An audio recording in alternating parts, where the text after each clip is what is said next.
على سجيل رفيق الخطأ رقم 17. حلهم الوحيد نادي اسطوله هي الكرة الثابتة بدرجته الأولى.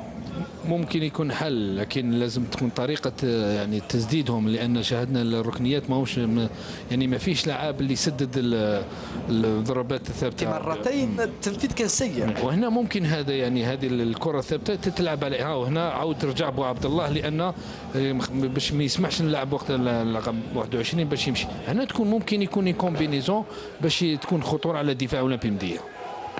كيف ستنفذ؟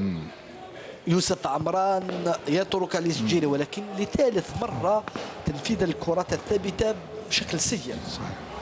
رغم أنه من المفروض أنه في تدريبات نادي اسطوله التحضير، كل التحضير على الكرة الثابتة، لأنها الأشياء ربما اللي تصنع الفارق لما يكون منافس أقوى منك، ولما يكون عنده إمكانيات أكبر منك، تلعب على هذه الجزئيات الصغيرة اللي صحيح اللي تحسم لك الفارق.